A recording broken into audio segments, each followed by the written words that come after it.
Hey loves, welcome back to my channel. Of course, y'all already know what you're here for by the title. I'm Moesha, the creator of everything that you see here, basically sharing side hustles that I personally do or that I have done that works or have worked for me. Of course, y'all already know that we're talking about how I was able to make over 1K from one digital product, from one platform. I want to put this disclaimer here because I feel like I always do that. Number one, I'm not saying that it's easy. I can attest to that. It fluctuates. It's not the same every time. Things fluctuate. Like, I'm not saying create a digital product and then just go sell it on the internet and you're going to automatically become a millionaire or blow up or whatever. I'm not saying that. And I would never tell you that because especially if you don't have a community already, you don't have any type of platform built to, like, it's not something that you're literally going to just post and blow up overnight. Number one, you have to create some type of community when you are talking about educational digital products, because that's the whole part where people have to trust you. If you're talking about educational digital products, like, they have to learn to trust you first. They have to learn who you are, what you're about, credibility, etc., all that extra stuff. And you have to know who you're talking to, as far as if you're talking to beginners, if you're talking to intermediate people, if you're talking to advanced people, all that plays a part and it matters. So the steps that I'm about to give you are very simple and it literally can be done overnight. Hence, I've done it overnight, but it's not something that I know could just be easy as far as, oh, you're going to blow up overnight. Number one, when you are first deciding to sell a digital product, you have to know exactly what kind, and I always say this, what your product is and who your product is for. You have to know that. I mean, I just don't think it's a way around that, just trying to throw up a digital product, because a lot is going to play a part in it and you still have to market this product. So the number one thing that I did is find out what product I'm about to sell and who this product is about to be for. It's going to make it easier in the long run. Way easier in the long run. Once I figured out what this product was and who this product was for, I then, of course, went into creation mode. And I will say this. I started this digital product, which is, if you're not new here and if you've been here since a couple years ago, you already know. I started selling an ebook called How to Start Your T-Shirt Brand with $0. And at the time, you could really start a t-shirt brand with no money. Like, it was just so many different ways. And this was just a couple years ago. So I feel like times have changed in so little time. But at the time, I was selling an ebook that says how to start your t-shirt brand and how to start your t-shirt brand with $0. And that ebook rode the wave with me since 2020. And maybe since 2019, but I started taking it serious in 2020. And I remember this girl DM'd me and she asked me, like, hey, I know you started a t-shirt brand. I want to know how to do it. Like, she wasn't the only one that would ask me, but she's the one that kind of gave that light bulb that went off. Like, everybody keep asking me this about marketing, about how to do it, about inventory, etc. I literally made a digital product in less than an hour on Canva for free with a 3-4 month old in my hand at the time. After that, I sent it to her and I sold it for $9.99. It was 19 pages. You can say 18 pages if you don't want to count the cover part, but it was 19 pages and I literally just did it. I didn't think about nothing else. I didn't need to do no research. I just put literally in that book what I knew, and it got better over time. And also, another thing is that people always say that it's a strategy to it, it's a strategy to it. And I understand that there are a lot of things that there really is a strategy to. But when it comes to hopping on the internet and trying to sell an educational digital product, the only strategy that you're going to need in the beginning is literally to know what you're talking about. Like, that's literally it in the beginning. You need to know what you're talking about. You need to be committed. And you need to know what you're talking about. And if you're a person that knows, at least if you're a person on a scale of 1 to 10, if you're a person that's on a 5 or 6, let's just say you're on a 6, and there's somebody behind you that's on a level 1, then teach on that level 6. Like, for example, I'm not the best of the best in the whole thing. Like, I'm still learning, obviously. But at the same time, I know a lot more than the people that are behind me. And that's why I solely focus on beginners. I would literally start talking about what I knew on TikTok, like what any experience that I went through. Number 1 or number 2, whatever number we on. I don't even know if I started numbering it. Talk about what you know. Don't try to be nobody else. Don't try to deter it to nothing else. Talk about what you know, because there's always going to be somebody that does not know what you know. So if you know how to price your products, like all the experiences I went through, I talked about how to price my products. I talked about the emails that I use. I talked about the free platforms that I use. I talked about the banking softwares that I use. I talked about how to email marketing. Like all of these things are things that I've learned over the years and that I know. There are so many other people that know other things, but this is what I know and this is what I'm going to share and this is what I'm going to teach. So that is the biggest thing that I see. Show and share, whatever you want to call it, teach whatever, what you know. So if you're getting online and you're trying to make it more complicated, if you're going TikTok, which is the biggest platform, of course, that everybody is talking about, you try to make it too complicated. If you're literally going to get on TikTok, the only thing that you need to be doing is showing up and sharing what you know. If you know about email marketing for beginners, a free platform for email marketers, then that's the only thing you need to talk about. Pick up the camera and start talking. If it is not broke, we're not trying to fix it. The older I get, the more I realize that saying is so true. So you're going to create this digital product on Canva. You can go to Microsoft Word, you can go to Adobe, however y'all pronounce it. But I found that Canva is the easiest, most creative platform for beginners. So you're going to create this digital ebook on Canva. Log into Canva, type in ebook or ebook template and go with a blank template. You can either go with a blank template, but this is specifically what I do because a lot of people also do not read the fine print, aka I barely read fine print. I try to read what I need to know and go on by my business. But a lot of the stuff on Canva is stuff that may not be able to be resold. We already know logos are something that can't be trademarked, etc. So I'm very careful when it comes to the platforms. I mean, the templates of Canva. I don't just take that template and start typing. I literally take that template and either make it my own, switch it up, just use the font, the color, etc. Or I just start from a blank template, y'all. A lot of people also have questions on how many pages it should be, like how should it be drafted out. I think this is where it comes into play when we go back to the first question when I said knowing what your product is and who your product is for. Because if I know that and also being realistic, y'all, because I got to the point where my ebook it was 89 pages. I got it to the point where it was literally 89 pages.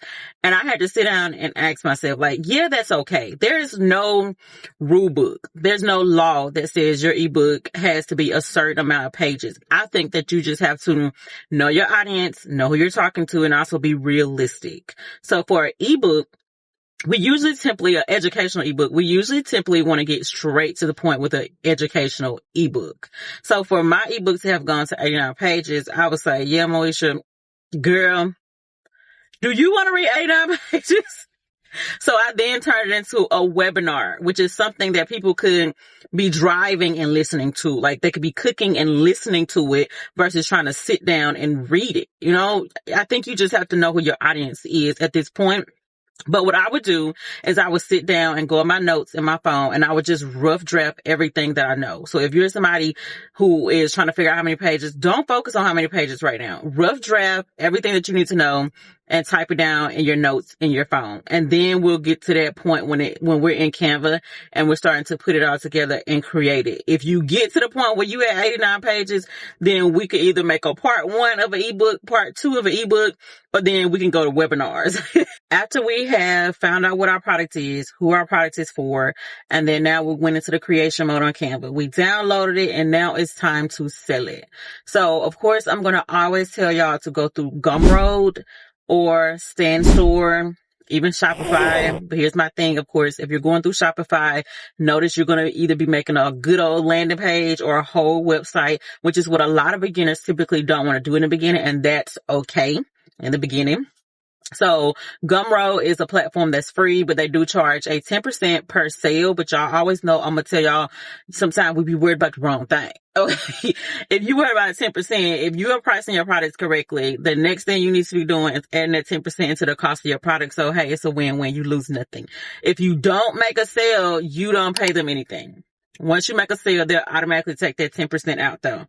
So upload it on Gumroad, and then now you have to know how to sell it. Obviously, because Gumroad is not going to do the work for you. I notice a lot of people like to go over to Etsy and eBay and Amazon because they assume that those platforms are going to do the work for them, but they quickly realize that they don't do that either. I need you to start marketing organically.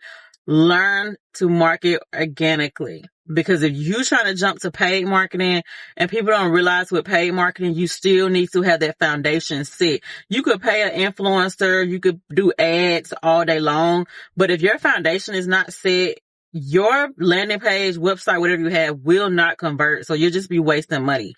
So what I would do is learn to market organically.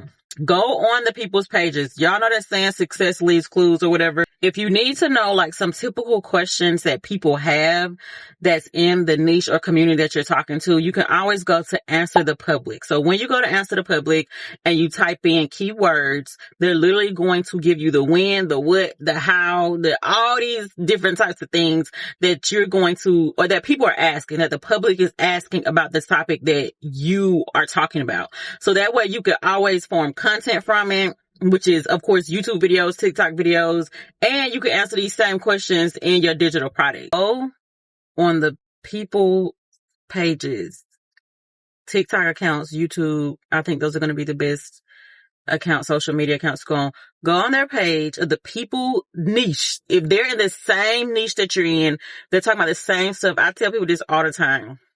There is nothing new under the sun. I don't know why we keep trying to reinvent the wheel, but there is nothing new under the sun at this point.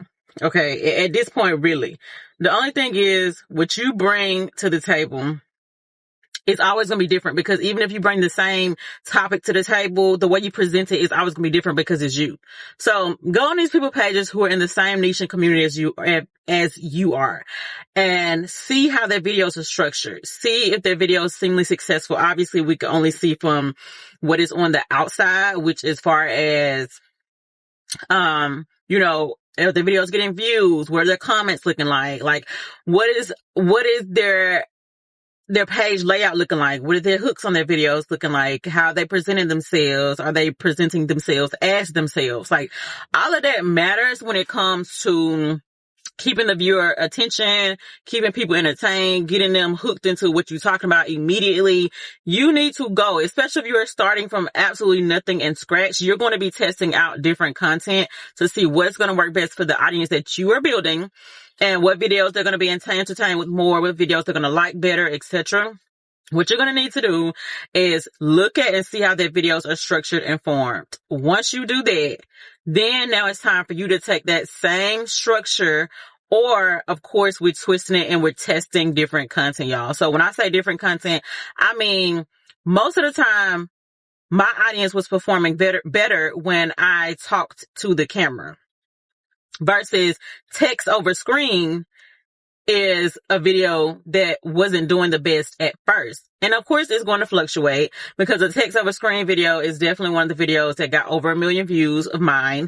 But also a talking video is also another video that got over 300,000 views. So you're going to have to be testing out constantly, because what might work last year for me definitely does not work this year for me. So there are some videos that still do very well that I will repost from last year that will do really well this year too. And it's literally a video that I just reposted from last year. But at the same time, you're still going to always be in the testing phase of what content is going to perform better. And the last thing, I know people like to make this all technical and deep. In my opinion, it's really not that deep, okay? You have to serve people and not worry about yourself.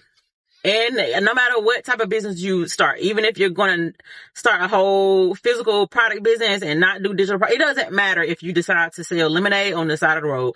Your job is going to be to serve people and not worry about yourself. So for example, I talked about selling print on demand for a long time, or since 2020 at least.